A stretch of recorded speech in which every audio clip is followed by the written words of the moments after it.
It's Women's International Day, and the theme is accelerated action, right? So I think it's about, for me, it's about, moving forward, like going forward faster than you've ever been or we've been as women. And for us as financial educators and financial coaches, I think it's our duty to empower women in this space. So first of all, Rumbi, although I know a little bit about you, but just in case those who might watch the video later on or join, can you just share a little bit more about what you do? I know you run workshops and all that. Can you just tell us a little bit about what you do and also the title of your books? And let's get to know you. Well, in a nutshell, I was just a girl, a woman going about her business. And, 20 years on from working, found ourselves in a situation where my husband and myself found ourselves both made redundant within a couple of months apart, and just found ourselves with absolutely no income. And for the first time in over 20 years of working, we had to have we had a massive revelation. It was the worst time of our life, but yet we always say now in hindsight, it was the best thing that ever happened to us, because then I had to start to dig deep about what was I doing with all this money that I had, because I got to this point and I had nothing. I had no savings. I had nothing to account for the years that I'd been working. And it started to really just start to open up a whole new world that I actually did not know existed. I never got taught how to budget, never got taught how anything really to do with money. So it started that journey, and from there just became a passion, because I just saw how many of us, especially people of color, especially women, who just have no clue, have never been taught, don't know, not confident about money. And it was then like, okay, write a book, because what we then discovered, we had £14,000 in debt. And it was like, actually, this is slowing us down. This shouldn't be the case. And we started to pay off debt. And then we discovered a whole debt-free community that exists out there. It's like anything. When you start to see, you've never seen a yellow car, but when you notice one, you start to see yellow cars everywhere. And it was like that. It was like, oh my gosh, there's a whole community out there that is really are thinking about retiring early. They're talking about such different things and things I'd never heard of. But I had to start from bare basics, like budget. I was not budgeting. So that started the journey, and started to write. First, I wrote a book about paying off debt, and that's available on Amazon. But what I then realized, we had a child by then, when we were made redundant, was that I don't want my daughter to go through the same path, and I want her to earn money well. I think the earning money, especially if you're African like me, go to school, get a job, that part, I think we're good. But what do you do after you've gotten the job? What do you do with this money? And then it's always like, oh, have a wedding, buy a house. So there are these key milestones, but there's a whole world of compound interest. There's a whole different world out there that we just never were taught. But we're taught to be consumers. We're taught to do all these things, to live above all our means. And then I decided, no, I need to actually go down to the root. And I started to write kids' books. So I write kids' books, which are available, what you see on my page or on Amazon. But what was really important to me, this is my latest a year ago, was one, for my daughter to see someone who looked like her, but also to actually cover the key things, so needs and wants, just the key basic fundamental about earning money. My first book is called Save It, Keep It, Give It Away. And that's about budgeting. This one is just actually, let's start from what is a need and what is a want. That fundamentally will grow into many financial decisions. So let's really start from that. So I write books for children, some for adults, and then I run workshops, and I run, there was a key focus on children, but every time I tried to go out with kids, the parents were saying, listen, we don't even know ourselves. I think you should be teaching us. And then I started to do the workshops for women, for families, and for children. And it's all about educating people on just bare basics, budgeting, saving, investing. So how to earn your money, how to make it efficient, how to budget it, and how to then help yourself make it grow through investment vehicles that are available. So that's who I am, Rumbi Mutopo, financial educator under Harvest Family Finance. Fantastic, Rumbi. I love what you're doing. Rumbi, tell me, because you've now said that you're actually passing on that information, that education to your daughter, can you tell me, like, what was your own earliest memory of what you were taught as a woman or as a girl about your own parents about money? So I then realized that there wasn't anything explicit, and this is some of the work that I do with a lot of women, particularly, is you need to go back to when was your first memory? Like you've just asked me, what's your first memory of money?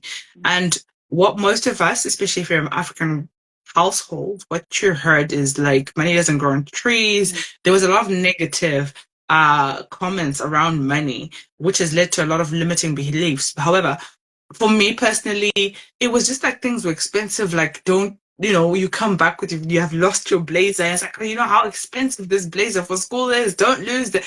And that was kind of, it was never really spoken about. I never really knew that my parents had a budget. I didn't even see it myself. So if I'm honest with you, my parents were very good at they were entrepreneurs, so that aspect, the earning it, again, I always think for me particularly the earning bit was really clear to see that, okay, I've got a 9 to 5, but also I've got this business and I've got this, and they always had that going. So that's what I suppose from a money element, that's more of what I learned, the entrepreneur kind of spirit of actually you need to have multiple sources of income in order to survive, in order to thrive. Mm-hmm. In terms of entrepreneurship for women, what would you say is the biggest fear that might be holding a woman back from starting their own business or becoming an entrepreneur? I think it's weird because you said what's the biggest fear, but I think fear itself, if that makes sense, they're afraid of where to start, unsure. Sometimes it's the lack of knowledge. And, I'm Christian based, so I'll always reference with things like, the lack of knowledge does lead to, to not knowing, to not moving in any direction. So sometimes you don't know where to start. That's one thing, just to actually start. But then there's a fear to start. They're afraid of, will it actually succeed? What will people think is probably women's top thing. What would they think? Even now when I speak to her and I'm like, okay, you need to start having side hustles. And then I'm like, you need to go on, create some content so you build up your personal brand. They're like, oh my gosh, but my pictures aren't picture perfect. My hair isn't done. And I started there. Honestly, people see me now doing a video a day. They say, well, you do it easy. I'm like, it took a lot. It took me saying, listen, I'm never going to have the lashes done, the hair done all the time. Just start where you are. So imposter syndrome is really big, but just not believing enough in ourselves is probably one of the biggest fears. What do you think about transparency? Because you've just said that, women maybe feel like they have to have everything in place. They have to be perfect. And then before they can even show up on camera. But what do you think about being transparent with our finances where we are, being honest about that, and then strategies to kind of push us forward? Well, it depends how you grew up.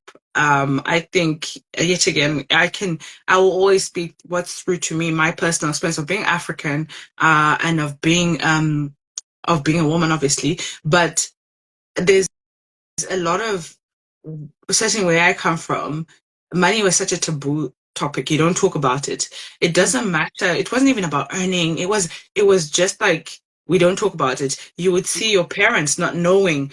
You can clearly see your mom does not know how much your dad earns, or she will say it in passing, or you draw the picture of your childhood of what you can see. So money just wasn't talked about.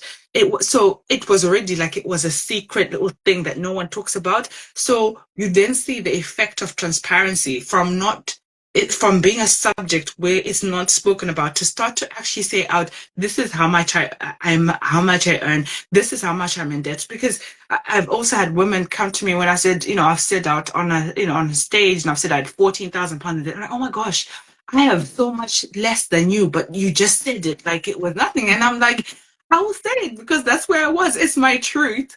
But yet again, some have more, some have less, but we just aren't free enough to or feel safe enough to actually say that because people are going to judge you. How did you get there? You were working. Why did you get there? How could you have done that? How could you? And then you just decide, let me keep quiet because actually the questions and the judgment I'm going to get are not worth it. Mm-hmm. It is the shame that comes with that, with discussing being transparent about your finances. So, Rumbi, can you tell me about that? There was one belief that you missed that you mentioned where you said that your mom did not know your dad's finances. Do you feel that a lot of women leave the decision making with their money and finances to their partners? So correction that it's not generalized to me. My mom did know my dad, but what I found is a lot of women Mm-hmm. have they don't know what their spouse earns, Mm-hmm. but the spouse knows what they earn. So Yeah. sorry, just going back to your question, what was your question? I just needed to correct that only because Yeah. it's a common thing, but it's not true to me. But yeah. Okay, so I'm talking about the myth between a woman maybe leaving us or leaving the decision maker about finances to their spouse, their husbands. So, do you come across that in the work that you do? A lot. Okay. A lot. And sometimes it's not necessarily about how much is earned, but about the bills that go out. Just no idea how much is paid to which utility, not even the company, and also not knowing how much debt. The other big thing actually with the male or female that's quite apparent in couples is not knowing, particularly when people get together, is not knowing how much each person owes. That's a big thing. Now, it's either then people talk about it, which is fine, and then they try to figure it out, or people continue um, just having these two lots of debts that are running alongside each other, which doesn't really help because you need to come together and make a decision and have a stance together because when two become one, it should be better. But people don't have those conversations. They don't have those discussions. And I always say to the single ladies, let's prioritize talking about the finances as opposed to getting a gift, as opposed to Valentine's Day. Let's understand where everyone is, and it's not for shying away if someone is in thousands of debts. It's about, okay, you getting there, understanding the the truth, and then you can decide how you deal with that together, apart, whatever the case may be. But let's have real conversations. Those are really fundamentally really important. It's such an important topic because you are going to be living and sharing expenses with this person. You need to understand where they truly sit in all of this. Mm-hmm. And in terms of like future planning, so you're saying having conversations even before you actually marry that person, and having these kind of important conversations. But in terms of like how many children you want to have, because what I find is women are the ones who are usually who have to take that burden of childcare or have to take a few years out because they're nurturing or they're raising their children, but they haven't actually got that financial plan in place to kind of cover those years where they're not working. So what kind of strategies do you think a woman should be doing maybe before they start having children, or maybe when they do have children and be thinking about, okay, what I need when I need to take those kind of years off, what money should be in the pot? What should I be doing? And that's really hard. It's really hard, particularly in this country of a high cost childcare. What I would say is that it's so important before you are thinking about going on maternity leave, and even at that point, it might be already a tough time. So like you were saying, really having that thought process way before you decide you want to go down that route of having children is having an emergency fund, having a savings pot somewhere stored, somewhere accessible, but somewhere where you can get it if you need it. But because maternity, that's another one that will kill us. Having no pay or half pay is mental. So I would say try have a savings pot, try have an emergency fund. And then I'll go down to the real bare basics, nitty gritties of before you're migrant. I did this myself. Before I went to maternity leave, I bought all the dry goods in bulk for that year of maternity, because what you need to try and get through, and at very least, is that year of maternity. The childcare in itself is its own beast, but just those 12 months where the pay is gradually reducing, I would say look at bulk buying all your dry goods so that your groceries go down, because groceries will be one of the most expensive things. Bulk buy your nappies. Buy from size newborn to size 4 to size 6. Just buy a whole lot of stuff and store it so that at least your expenditure is minimal. I would also say do ask if where you are employed, if they can stretch out your maternity leave for 12 months, your pay. And I got that done. A lot of places do offer it, but um, they will not advise you or tell you it exists. So ask for it. Ask if I wanted to spread out it's the same amount of money, but instead of getting, depending where you are, instead of getting it sort of gradually go down in pay, they will spread. So each month you get an exact amount, which I think will help you even it out throughout the year and make it a bit more manageable. And you now know exactly what you're getting, but at least you're not going through, 3 months or X amount of months without any pay at all. So I think that's really important. And then afterwards, it's really thinking about, and it's so difficult because sometimes it feels like you're going to work for childcare. And let's be honest, that's what it is. So look at your options in terms of, and I think it's deeply personal because some people, they do want to get out there and keep growing their career. So it's important for them to go back and start up again. But you can't hide from the childcare costs. Just do make sure that you go for any assistance you get, whether you get vouchers from your workplace, if your children get the hours that are available. Make sure you look at all those options. If you're lucky enough to have a grandparent who can cover some of that time, really explore what your options are. But you need to start to budget and take a look at it and say, actually, I'm going back to work. What are my options? Sit down and look at all the options. I know sometimes we are focused on actually this one I'll never do, but actually the reality hits when you have that child and you have to go back to work. So look at the childminder, look at the au pair, look at the nursery, look at all of it, put it down and decide what works best for you. So I think, when we were talking about some of these maybe myths and beliefs that might prevent a woman from maybe going into entrepreneurship. So you've talked about a woman maybe that's employed and she's got those options of maternity leave, but now you have a business woman. She's also a mom or about to become a mom.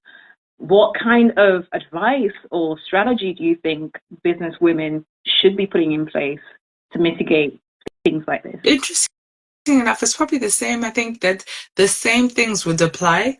And actually, you might be in a little bit of a better position in which to go back earlier and slowly but surely. If you have, what I would actually say to you is have systems and processes in place. So when you first see that, okay, you're going to have these kids, if you are running a business where you are the everything, you need to find ways to automate, to systemize, to have processes so that it is easy to run that business.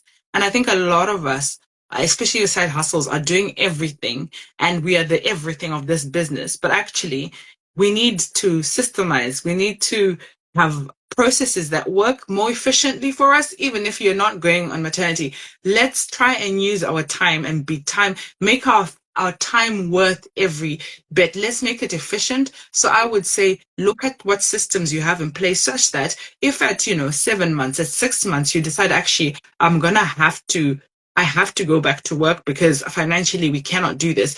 At least you're going to take the pressure off yourself by having systems and processes in place where you're not having to do. And honestly, this is where technology has come in leaps and bounds, where there's so many things that an a newsletter can be sent every week with whatever offering you have without you having to do it every week. If you are still writing out the email every week and still putting into and manually doing that, all of that, automate it. That already is going to help you loads. So just, try and look at things like that as well.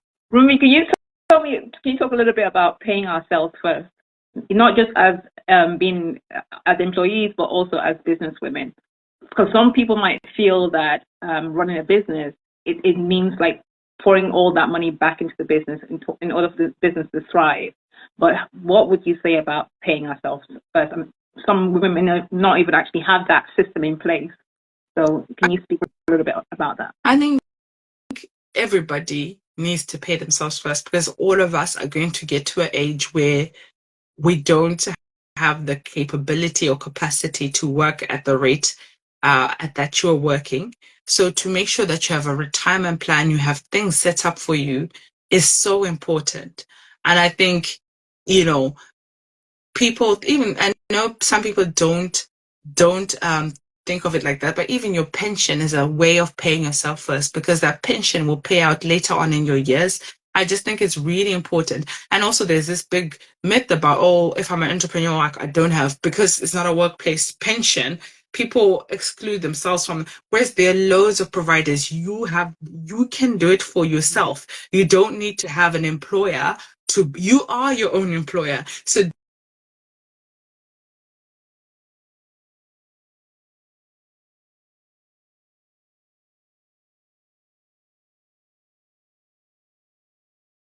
or 4% withdrawal rate, or whatever you decide.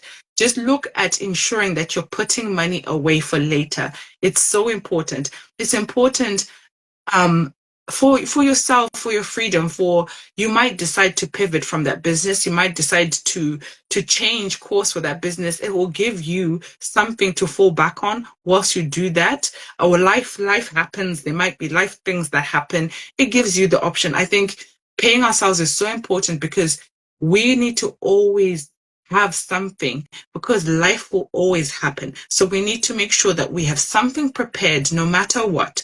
You will sow in different seasons, and life has different seasons. You just don't know what's going to happen, good or bad.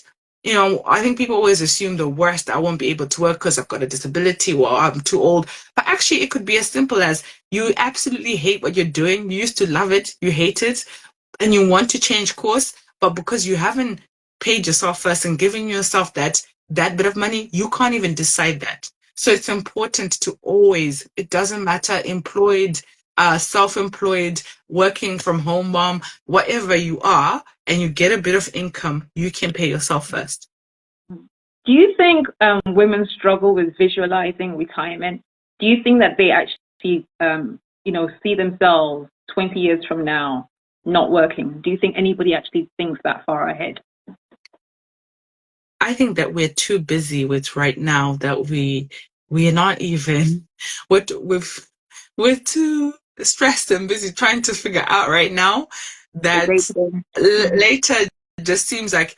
And I will tell you what, for free, another thing that I didn't realize, you always thought you were going to be young. I always used to see my aunties in their 40s, like, yo, she's old. But actually, now you're becoming that auntie.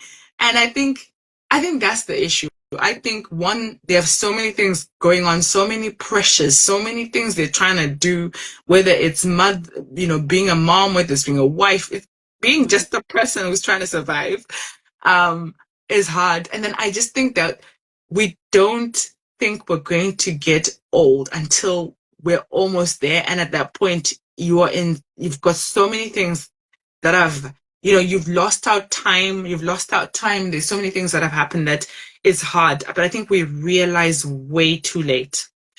And also, I don't know, I just think, I also think it's becoming harder because we don't see people retiring anymore in reality.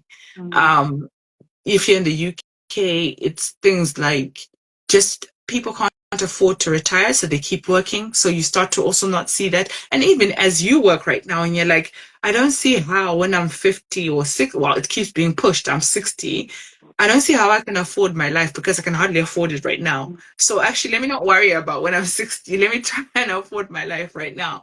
So I think we just put up on now and don't realize how quickly later comes. Do you think that there are strategies to put both in place, the living in the now, but also having long-term goals and planning for those long-term goals?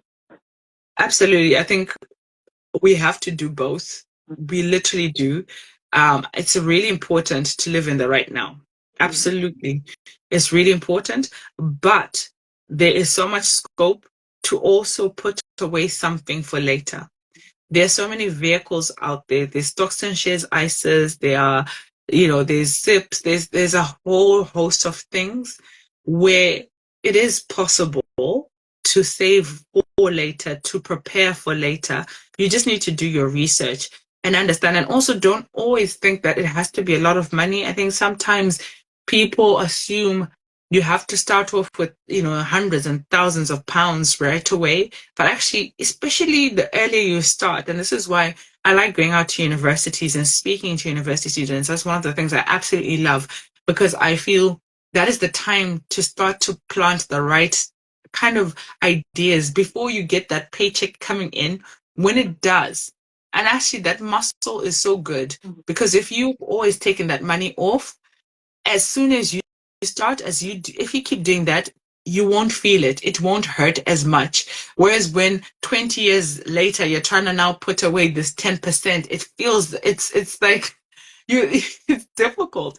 But if I'd always been putting away 10%, actually it would be like any line item in my budget. It wouldn't hurt as much. So I think we just need to start right from jump, but it is possible. And like, I digressed, but the reason why I'm saying when you're younger, because actually when you're younger, you can put in a lot less money per month and achieve the same goal as when you try to do it like me, when you're in your 30s, now trying to start to do it, you have to put in a little bit more money. So age is your friend. So Rumi, tell me about the strategies that you put in place, because when we started talking, you talked about being in debt, and then that kind of made you kind of driven to start your financial education business. Can you talk about what strategies that you did, like the day-to-day habits that you put in place to get you to where you are today? The very first thing I had to do was actually look and find how much it actually was to the T. I think so many people don't realize how much they actually owe, how much they're paying in interest for that thing. That is the first thing you have to do. Literally for me, it was pen, paper. Who do I owe? How much is it? How much interest is it? And when are they saying I'm going to pay it back by? That's the very first step. You need to be real with yourself. It's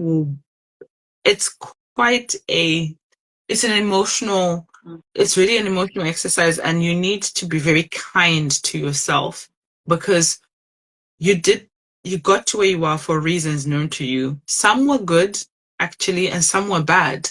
It is what it is, but this is where you are. And now you are in control of making the difference and changing that for yourself. So be very kind to yourself. And some of it, you are absolutely gobsmacked and you're humiliated, you're embarrassed, there are all sorts of things that you will feel, but know what that amount is. Because I think that is the very first step, or else you keep lying to yourself and it's counterproductive.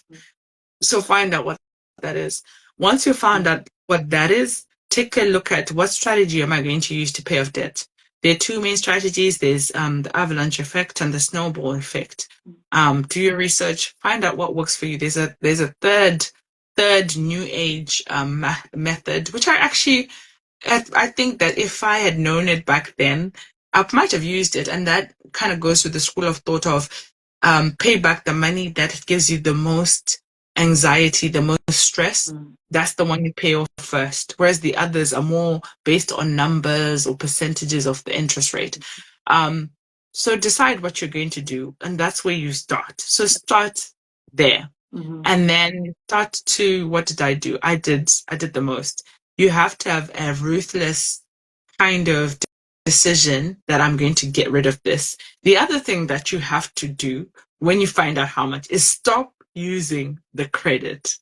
I mean, it sounds counterintuitive because you should really obviously stop, but actually we don't. We actually don't. We're going from paying it to then going on a holiday that you can't afford. Mm. So for 2 years, we did nothing. We didn't eat out. We didn't buy branded things. We did not do anything that was more than necessary. And the rest of the money that was there went to debt. And it's painful. Imagine like you have £500 and you have to put it to this credit card and you're like, oh my goodness, I could do so much with this money. But that's the kind of commitment you have. So I think those are the first steps, I would say. Mm-hmm. So you had your husband to help you to work through that debt. What about single mothers who don't actually have that other person to maybe hold their hand through that kind of emotional stress of being honest with themselves, opening up those letters and being truthful with how much debt? What would you say to mothers or single women who have to go through that by themselves? And the unfortunate thing is that it's not just single women, it's married women that are also in the same boat, that have decided this is what they want to do, and you can't get the partner to get on board. That happens a lot. Mm-hmm. You have to find a tribe. Like I said to you, you first didn't know that people out there are doing that. All you need to do is go online and you'll be amazed the amount of people that are there. You and I are here. We're talking about it already. All you need is someone who's just filling you up with the good stuff, the good confidence, the good encouragement. And it is things that people say, I just think that you need to get out there and find a tribe or community or just people that you follow that are actually just talking about that subject matter. YouTube was my friend. I literally uh binge I was listening to Debt Free Stories every like 24. I didn't watch TV. I was just listening to them, and it was just so amazing hearing how these people did. And most of it is American based. And with America, their debt is usually hundreds of thousands. Mm-hmm. So I always be like, oh my gosh, this person paid 300,000. And it was just really good to be in that space, having them in my ear, like hearing what they did, how they got, and what they felt at the end.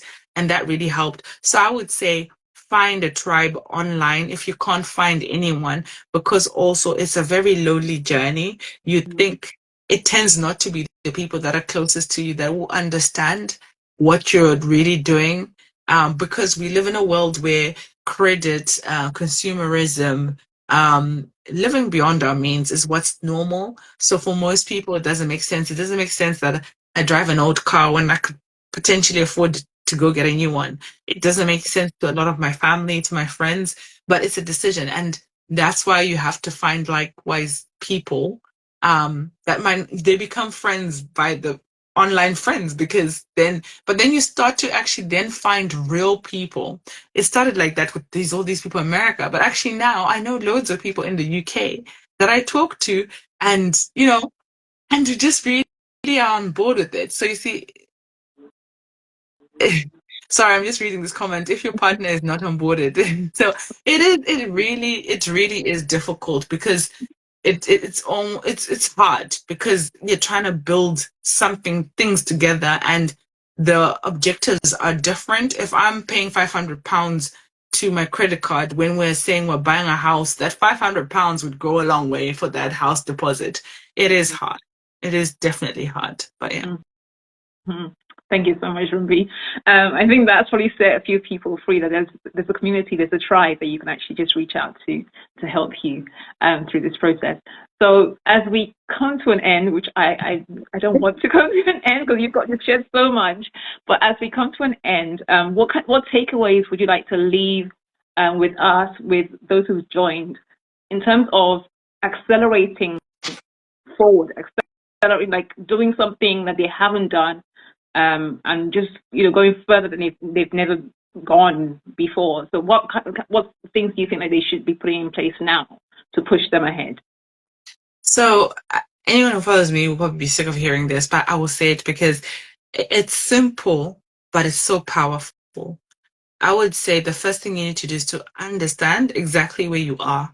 I think a lot of us, there's people who are not reading their statements or open up their bank, anything. They don't want to know because they're just afraid or oblivious. I wasn't afraid. I was just oblivious. I don't even know. I used to spend money. And then it wasn't enough, and then it make it work. So understand what goes in and out of your account. That is always, you will hear me repeat it again and again, because it's amazing what you find from your bank statement. It shows you where your priorities are. It shows you where you spend a lot of money. It shows you things that you didn't even know were still existing. Like I always say, I was paying insurance for a washing machine that I did not own anymore.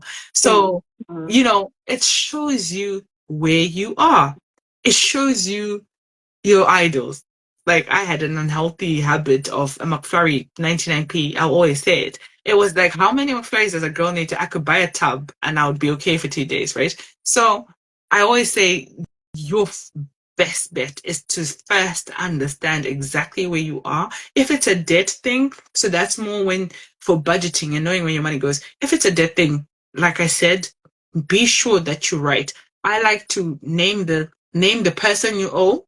So whatever name them, make it personal. Name them by name. Then just say card 1, 2.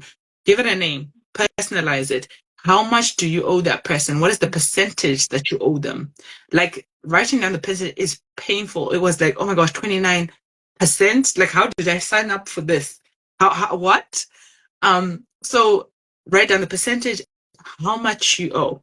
Now, write it down. And I just want you to, the other thing I just want you, what will actually take you leaps and bounds is to be kind to yourself, because we make decisions based on what we know, what we needed at that time, what we felt, and things that were happening around us. And don't be so hard on yourself. We are all pretty much in the same boat.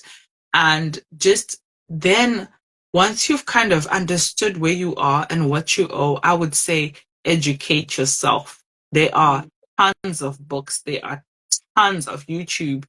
The University of YouTube is great. Learn what works for you, i.e., people are always going on about, like, I don't talk about investing too much debt, but people are always talking about, oh, what should I invest in? And I'm always like, do you know how much you actually earn? Do you know how much you owe? Before you go all there and want to get more, um, first understand that. Once you understand that, you'd be able to understand what works for you in terms of investment. Is it property? Is it stocks and market? Is it whatever it is that what are, and also, I think that people really underestimate the power of your pension. It is an investment. No, it's not spoken of as an investment, which is really sad, because it goes in, most of them are in on the stock market. They are investments. So you already have that.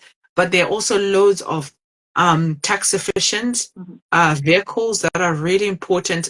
People don't know about that. So your ISAs, so your individual savings account, there's so many of them. So I think once you understand where you actually are and how much you owe, if you owe anything, then you can start to look at, how can I make my money grow without me actually going, like, instead of hour per hour earning, how can I make my money grow without me actually working for it every hour? So that's where your investments come in, whether it's a business that you do, whether it is the compound interest in the stocks and shares market. So all of those other things. So I think understand where you are is what's going to get you far, because I think way too many of us have actually no clue where we are in reality. Rumi, can I just be cheeky? Can I ask you to clarify what you mean by being kind to yourself? Because when you're saying being kind to yourself, immediately you're thinking, I've worked so hard to be clearing out these debts. Let me book a holiday. Let me book a spa day. So can you just please clarify what it means by being kind to yourself whilst you're working through this and clearing off debts and stuff? What does that look like? It's so interesting, because I never thought about it like that. I am saying to you, like, you reward yourself, don't you? Like, I've done so well this week. I haven't spent, so let me travel. No. Let me go to that restaurant. So thank you for clarifying that, because actually I do subscribe to rewarding yourself, but do you know what my reward was? If we paid off like an amount, instead of having Swash, that's just non-brand, I actually might have a Vento. minus 10. That's what I mean. By that's the kind of reward. I might have a Coke instead of just like water. That's what I mean. But in terms of being kind to yourself, for me, it's more, I find that when people see where they are, they feel really bad about where they are. And I don't think that helps because people, it's like grief, right? Some people will deny it, therefore do nothing. Some people will ignore it. Some people will avoid it. So I don't want you to do those things. Rather, I would rather you say, actually, I am where I am. It is what it is. Okay. It's okay, girl. I'm going to do this. And I think that's where I'm saying be kind to yourself because there's so many decisions you had to make. I didn't get into 14 pounds of debt because I'm a frivolous person. I actually don't do shopping. Like, most people will tell you, oh, I shop a lot. I don't do clothes that much. I don't, but I do eat out maybe too much, maybe that's it. But there are other things like, having to go home for certain things or doing things for family. There are reasons why at that time, oh, your car broke down, your washing machine broke down. There's so many reasons that got you to that stage. And because you didn't have an emergency fund, you had to use debt for some of those things. So I think being kind to yourself is just understanding that whatever decision, whether good or bad, that you made that led you or is what as a result of where you are, don't dwell on that. Actually dwell on the fact that you now know where you are and you want to do better, and that's all that matters. Fantastic. Thank you so much. I'm taking that with me in terms of not in terms of confronting the truth, seeing yourself in the mirror, and then knowing where you are, being transparent, and just making the right next decision, basically, and go forward with that. Thank you so much, Rumbi, for joining me tonight. I'm hoping we'll have more conversations in the future, but you've had so much to share tonight. So thank you. Is there anything else you wanted to share before we go tonight? No, I was trying to read the comments. Thank you so much for those that joined. Yes, I'm just sorry. I once looked at my statement. Yeah, honestly, looking at your statement is the most powerful thing. I think sometimes you don't even realize what you are spending on because it's just natural. So I think my parting words. I'm trying to find parting words. I think, particularly for women, I don't always believe that you are not good at math or my husband is better with knowing what to do with finance or I don't really understand this investing stock market thing. I just don't think I'll ever get it. I think women actually are better with investments in terms of risks. When they do take them, they're more calculated, they're more thought through. So we actually have, statistically speaking, we should be doing better with our investments because of certain innate things that are in us.